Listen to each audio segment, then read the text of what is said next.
Alright, this is how to change your wheel bearing here on a second generation Saab 9.3.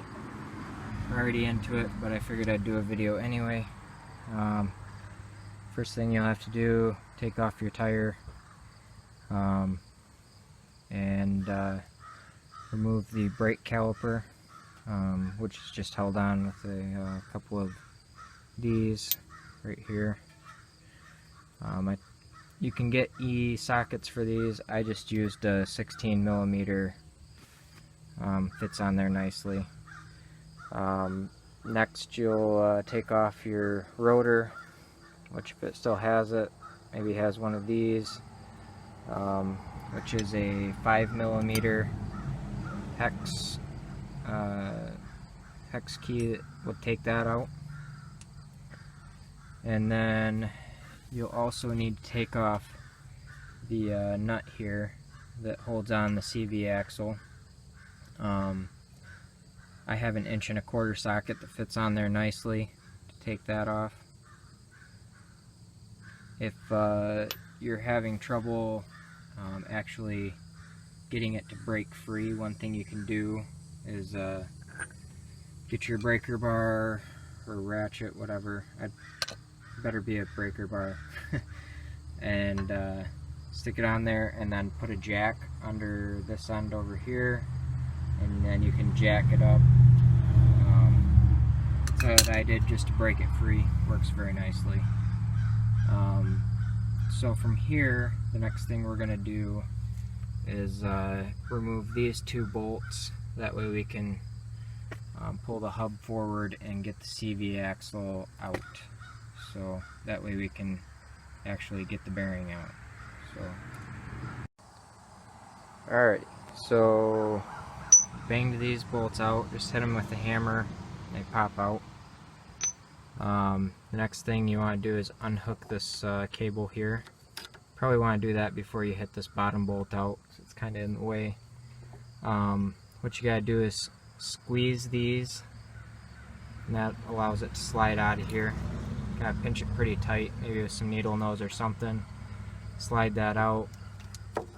This hooks into a little clip there. You can unplug that and then push that up and it comes unsnapped there. So now we got that done. Bang a chisel in here and kind of pry this loose, and then we'll push our shaft, axle shaft out. That way we can start loosening the bolts here that hold the bearing in. Alright, so we got the axle out. You're going to have to bang on that pretty heavy with a heavy duty hammer, probably to get that to pop out of the thing there. Then you just pull this back and pull the shaft out, and now we're going to be taking out this bolt, that bolt, and that bolt right there. So that's the next step. I believe that's going to be, maybe we can get a 15 on there. Yeah, 15mm should do the trick, unless you can find something that fits a little tighter. Alright, so the bearing is out. Make sure that you get this piece out that might break off in there. And then you're also going to want to clean this up as best as you can, because there's going to be corrosion and stuff in there, as you can see. Just get that cleaned up and you'll be ready to put your other bearing back in there. By the way, for those 3 bolts, I found a 9/16 fit really well. Okay, pretty much done, but I got a couple pointers for you guys.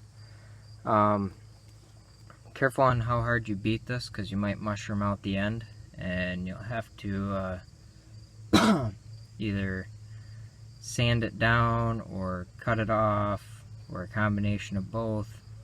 And rethreading this it's really a pain in the butt. I spent more time working on this probably than almost my whole job put together. So be careful with how you beat on that.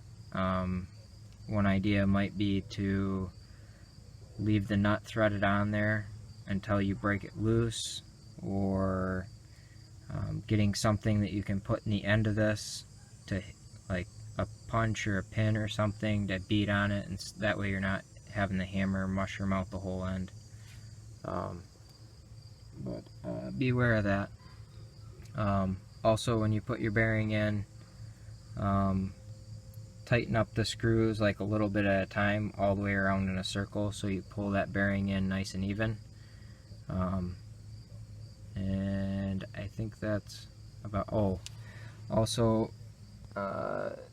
pay attention to where this lands. You're going to want it to land a little bit more up here in the corner rather than on the bottom or off to that side like I did. You want it to land right here, so beware of that when you put it back in. I'm going to have to like zip tie it out to the side so that the axle doesn't wear on it. So I hope this video is helpful. If you liked it, give it a thumbs up. Maybe think about subscribing. That'd really help me out. And have a good one.